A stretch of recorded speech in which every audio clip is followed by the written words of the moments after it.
અમદાવાદના વાડજ વિસ્તારમાં એક યુવક નશાની હાલતમાં છરી લઈને જાહેર રોડ પર આતંક મચાવતો હોય તેવો વિડીયો સોશિયલ મીડિયામાં વાયરલ થયો છે।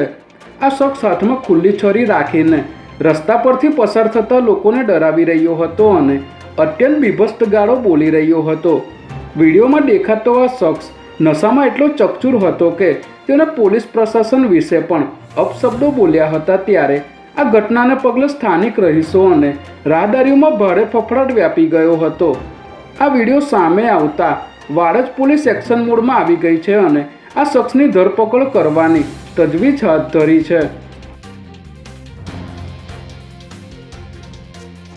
અમદાવાદ મ્યુનિસિપલ કોર્પોરેશનની ચૂંટણીમાં કોંગ્રેસના સ્ટાર પ્રચારક અને વડગામના ધારાસભ્ય જિગ્નેશ મેવાણી ઉમેદવારોના પ્રચાર માટે રેલી યોજી રહ્યા છે, જેને પગલે જિગ્નેશ મેવાણી રખિયાલ સરસપુર વોર્ડની પેનલના પ્રચાર માટે આવ્યા હતા। ત્યારે રેલીના રૂટ પર સ્થાનિક કાર્યકર્તાઓ દ્વારા કાળા ઝંડા ફરકાવી તેમનો વિરોધ કરવામાં આવ્યો હતો, જેમાં મોટી સંખ્યામાં કાર્યકર્તાઓએ હાય હાયના નારા લગાવીને જિગ્નેશ મેવાણી અને કોંગ્રેસના ઉમેદવારનો વિરોધ કર્યો હતો।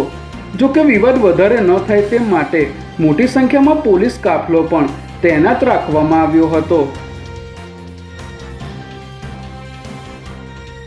અખાત્રીજ નિમિત્તે જગન્નાથ મંદિરની સામે ભગવાનના ત્રણેય રથોને વિવિધ રંગબેરંગી ફૂલોથી સુશોભિત કરવામાં આવ્યા હતા, જેમાં બ્રાહ્મણો દ્વારા મંત્રોચ્ચાર સાથે રથોનું વિધિવત પૂજન અને અર્ચન કરવામાં આવ્યું હતું।